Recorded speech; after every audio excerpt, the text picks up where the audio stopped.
एक युवक अपने गुरु के पास वर्षों तक रहा।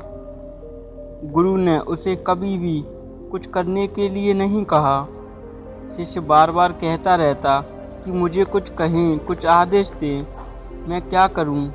लेकिन गुरु सिर्फ यही कहते कि मुझे देखो, मैं जैसा करता हूं वैसा ही करो, जो मैं नहीं करता वो मत करो, इसे ही अपनी सीख समझो। लेकिन उसने कहा, इससे मेरे कुछ समझ नहीं आता, मुझे कहीं भेज दे। जिन परंपरा में ऐसा होता है कि शिष्य मांग करता है कि उसे ज्ञान की प्राप्ति के लिए कहीं भेजें, तो गुरु को ऐसा करना पड़ता है। तो गुरु ने कहा, ठीक है, यहाँ कुछ मील दूर एक सराय है, वहाँ उस सराय पर ठहर, उस सराय का मालिक तुझे सब सिखा देगा। उस शिष्य ने अपने गुरु को प्रणाम किया और वहाँ से चल पड़ा। रास्ते भर वह यह सोचता रहा कि जब इतने बड़े गुरु के पास आकर ज्ञान प्राप्त नहीं हुआ, तो भला वह सराय का मालिक मुझे क्या सिखा देगा? आखिर है तो वह एक धर्मशाला का रखवाला ही ना। वह बस बेमन सा चला जा रहा था। वह जब वहाँ सराय के मालिक के पास पहुँचा, तो उस सराय के मालिक की शकल सूरत देखकर उसका दिमाग खराब हो गया। उसने सोचा कि भला ये मुझे क्या सिखाएगा? क्या 24 घंटे तो रुकना ही है? गुरु का आदेश था। साथ ही गुरु ने यह भी कहा था कि देखते रहना कि वह क्या कर रहा है। धर्मशाला का मालिक शायद कुछ कहे ना, मगर देखते रहना, गौर से जांचते रहते। इसलिए शिष्य उसे ध्यान से देखता रहा। उसने देखा कि वह दिन भर धूल झाड़ता रहा। धर्मशाला में कोई आया, कोई गया, कभी नया कमरा साफ करता तो कभी पुराना। बस वह दिन भर धूल ही झाड़ता रहा। रात को बर्तन साफ करता रहा।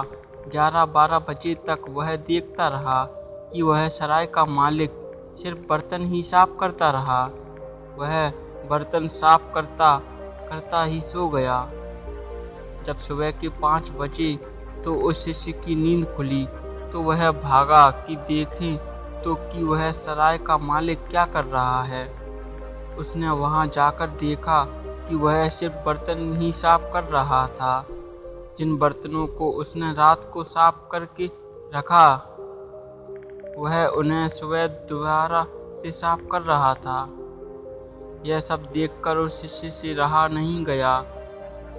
वह उस सराय के मालिक के पास गया और उससे हाथ जोड़कर कहा, महाराज, सब तो ठीक है और मैं आपसे ज़्यादा ज्ञान की उम्मीद भी नहीं करता, लेकिन आप मुझे ये बता दें कि आप साफ किए हुए बर्तनों को दोबारा साफ क्यों कर रहे हो?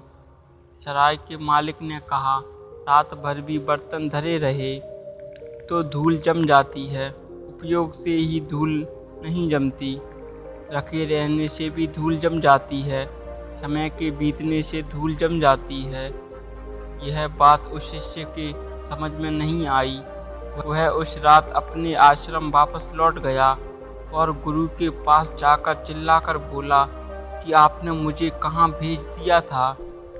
उस इंसान से क्या सीखना? वह तो खुद एक पागल है। वह तो बर्तनों को ही घिसता रहता है। रात के 12 बजे तक बर्तनों को साफ करता रहा और सुबह फिर से उन बर्तनों को साफ किए हुए बर्तनों को साफ करने लगा। गुरु ने कहा, तू भी यही कर, नासमझ, रात भर घिसते घिसते ही सो जा, सुबह उठते ही फिर से घिसना शुरू कर, क्योंकि रात भी सपनों के कारण धूल जम जाती है और सुबह समय बीतने के साथ ही धूल जम जाती है। दोस्तों, इस कहानी में जैन मास्टर शिष्य को समझाना चाहते थे कि हमारे दिमाग में नकारात्मक विचार, हिंसा, क्रोध आदि की धूल जम जाती है। इसलिए इस धूल को रोज साफ करते रहना चाहिए, क्योंकि हमारा दिमाग ऐसा ही बनाया गया है।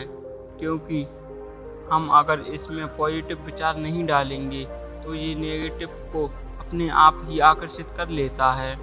यहाँ जैन मास्टर सिखाना चाहते हैं कि अगर हमें अपने लक्ष्य को प्राप्त करना है तो हमें अपने आप को हमेशा याद दिलाते रहने की ज़रूरत है कि हम कौन हैं, हमारे लक्ष्य क्या और हम क्या पाना चाहते हैं, क्योंकि समय के साथ नकारात्मक विचार की धूल हमारे लक्ष्य को धुंधला करती रहती है।